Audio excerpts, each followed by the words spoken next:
Hi guys, welcome back to my channel. My name is David, and as always, if you're new here, hi, welcome. As some of you may or may not be aware, I am a massive King fan. I've been reading his work for many years now, ever since I started reading on a regular basis since 2017. And I'm on a mission to read everything that the guy's ever published, and I'm about halfway through. The novel that I'm going to be reviewing today is one that's kind of a hidden gem for me, and that being The Dead Zone. I think that this is flying underneath the radar a little bit. Not a lot of people know about this book's existence or what it's about. You may have seen this in the bookshops or bookstores, and you may have been wondering, should I pick it up or not? If it, is it worth my time? It is definitely worth your time. This is a really good book, even though it's not perfect. But come on, what book is? This is a supernatural thriller with some horror elements scattered throughout, and it was released or published on the 30th of August 1979. It is a supernatural thriller with some horror elements scattered throughout, and it's the first novel that I'm aware of that features the or mentions the fictional town of Castle Rock, which is a town that Stephen King made up for his multiverse.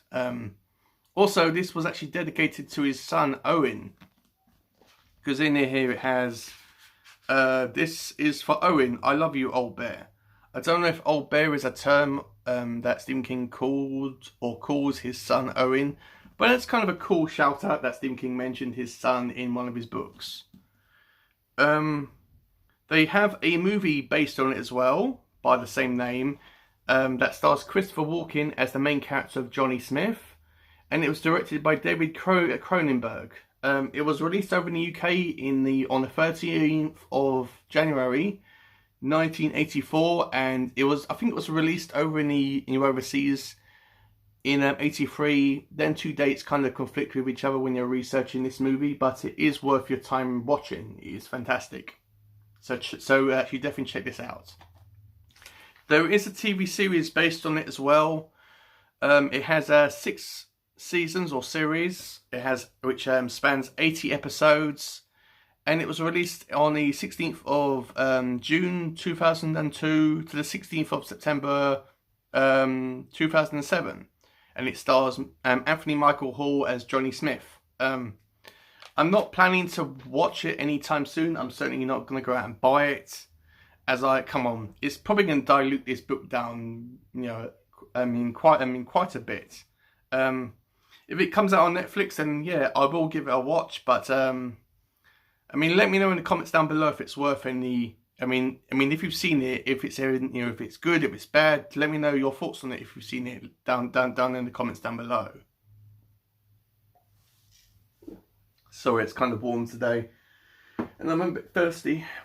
So before I get started, I just want to say that this is going to be my own thoughts and opinions about this book. If your opinions are different than mine, that is perfectly fine. Also, this is going to be a spoiler-free video, because I want you guys to go into this novel fresh. And I don't want to spoil anything for you guys. Also, I've only read this novel once. So if I misunderstand a term or something in a novel, apologies for that. Yeah. So what's this a book about? So what's this about? It focuses on the main character of Johnny Smith. Johnny is an English professor. He has a great life. He has a great job that he loves so much. He is dating a beautiful girl who is madly in love with. His family life couldn't be better with his mum and his dad. And his life is pretty much perfect. One day he takes Sarah, his girlfriend Sarah Bracknell, to a fair, or country fair. They find a kind of like a gambling machine, or a kind of like a little game thing there, where Johnny has all these premonitions about how he can win all this money. He kind of has visions about this in his head, and he wins loads of the money. So after the fair, Johnny drives back to his home alone, which results in him getting into a car crash, and this results in him being being taken to hospital where he's in a coma for about 4 or 5 years. Because in the novel it's about 4 years, but in the movie he's in a coma for 5 years. So about four-ish years he's in a coma, and no one thinks that. I mean, all the doctors and nurses aren't expecting him to wake up anytime soon. They don't think that Johnny's ever going to wake up, or when he's going to wake up. One day he wakes up and he doesn't know that he's been in a coma for many years, and his parents come and see him, and they try to ease him into it because his girlfriend's obviously moved on and she is married and she's got a little boy, and he's extremely distraught about this as well, that he's been in a coma for like about 4 years and his whole world is like moved on, and he's just been staying in one spot for many years, which isn't his fault. And his parents are really cool about it, and they're very sympathetic towards Johnny and what he's been going through and what he is going through.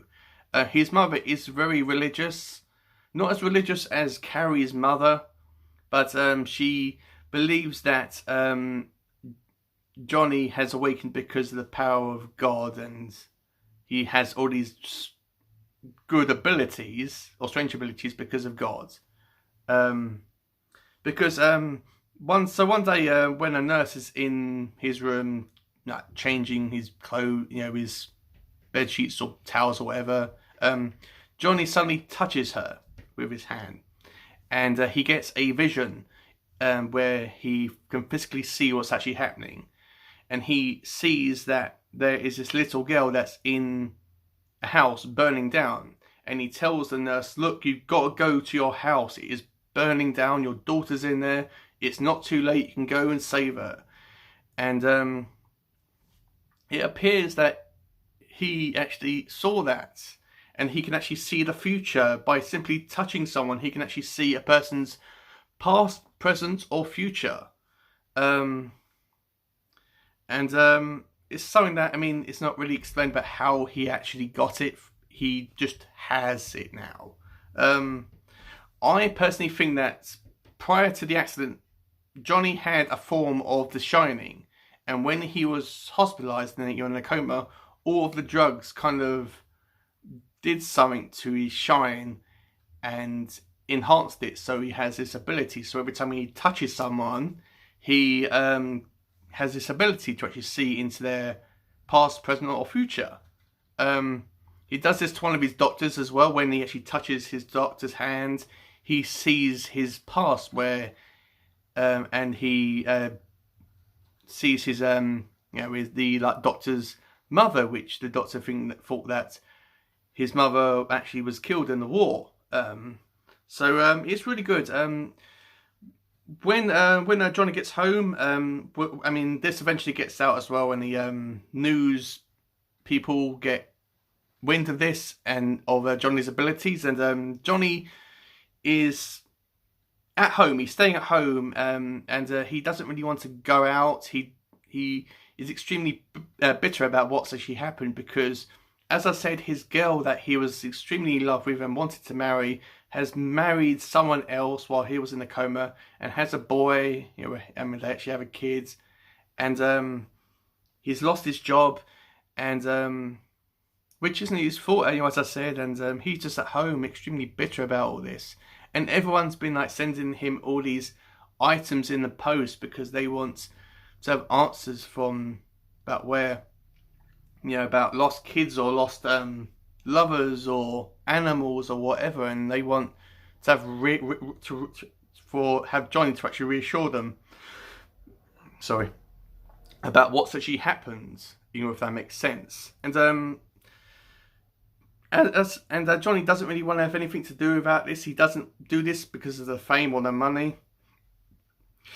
And he doesn't really want to have anything to do with his powers. He just wants to pick up from where he left off. He wants to pick up the pieces of his broken life and move on and like maybe get a job and find another girlfriend and just start his life all over again without any of these powers. So that's kind of a good thing. He doesn't really like flaunt his powers. So as the story progresses, we find out that there is a sheriff that comes to his house, that she visits his house from Castle Rock, and he tells Johnny that there is this murderer. I won't say who it is, so no spoilers. That's been going around the town of Castle Rock, stalking and viciously killing these young women, and leaving their bodies dead outside. Yeah, just leaving their victims, kind of like Jack the Ripper type of thing. And the sheriff is at his wit's end. He doesn't know who's doing this or why. He's doesn't have any suspects. He hardly has any evidence, and he is desperate. So that's why he goes to visit Johnny, because he wants to, because he's not really sure about if Johnny's abilities and powers are real, or whether it's like BS, or whether it's real.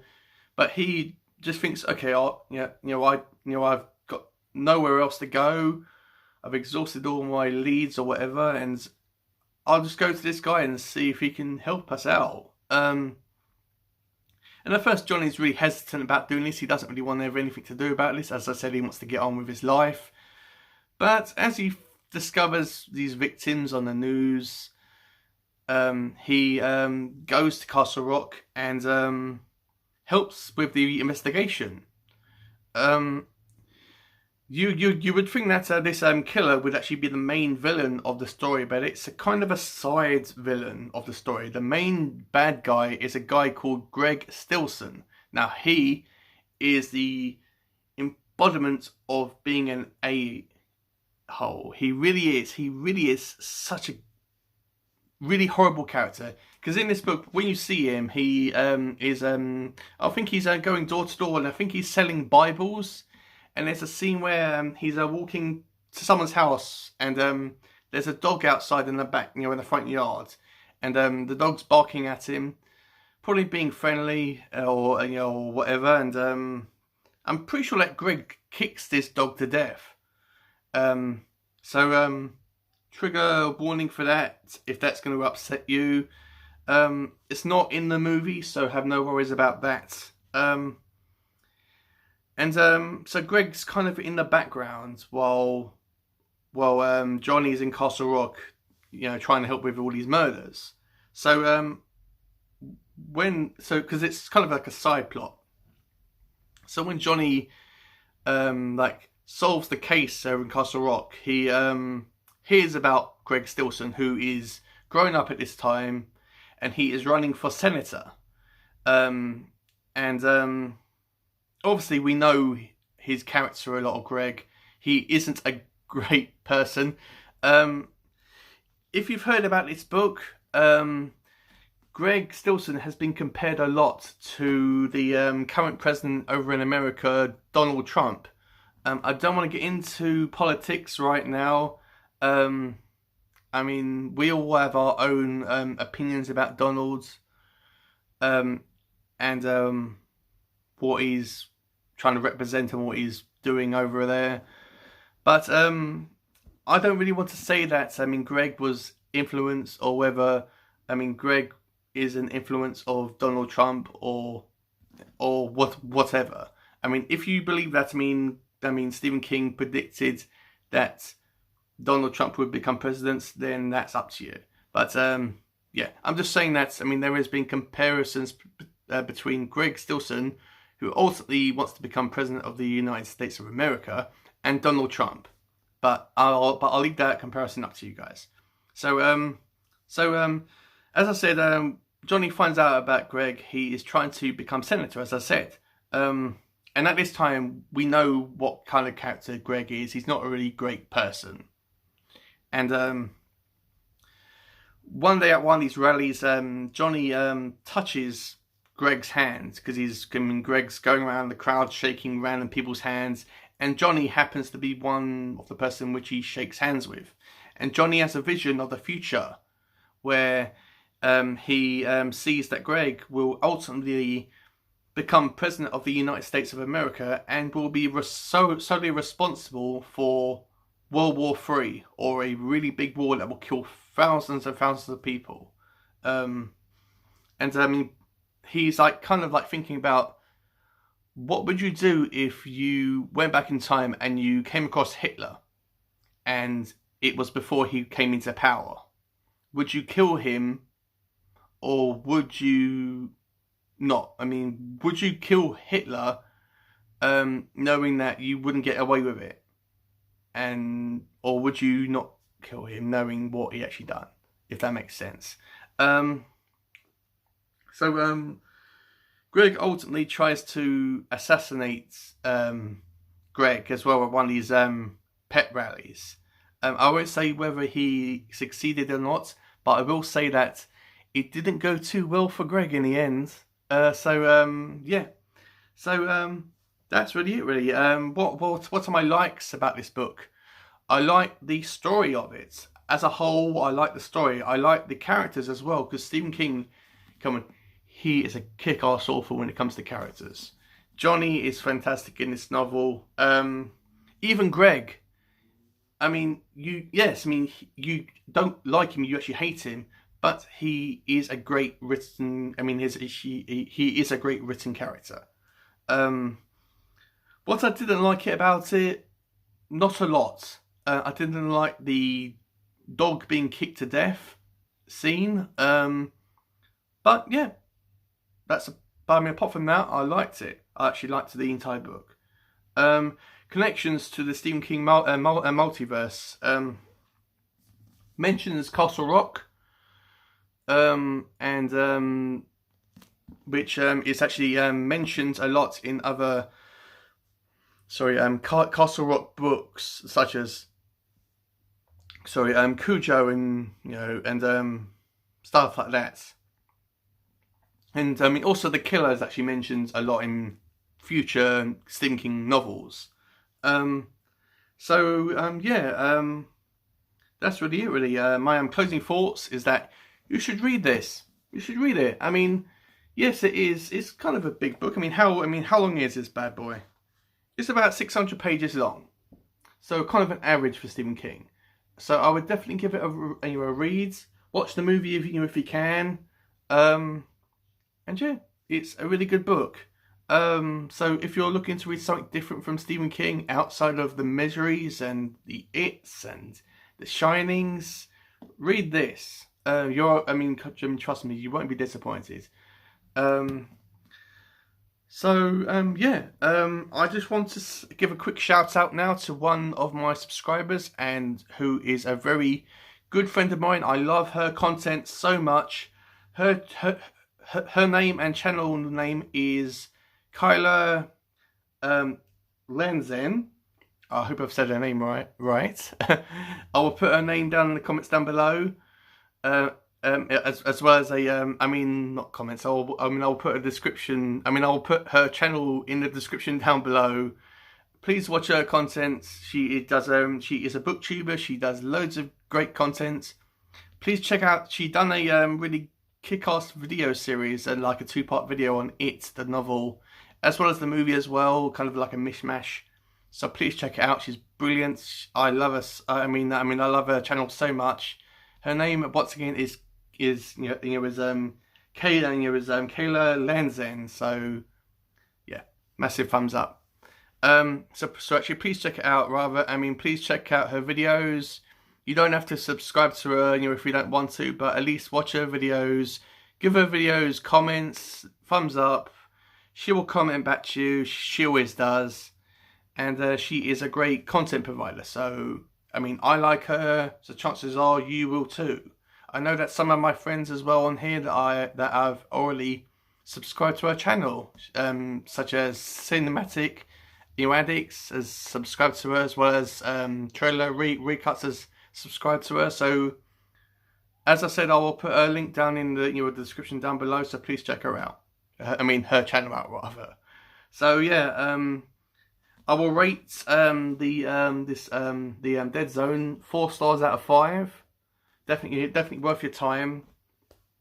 So yeah, like, comment, and subscribe. Please check out my other videos as well. I do loads of other videos. I've got loads of playlists from Stephen King and other novels, so please check out my other videos. And yeah, that's really it, guys. So be safe, stay healthy, and keep reading, and I will see you in my next video. See ya. Bye.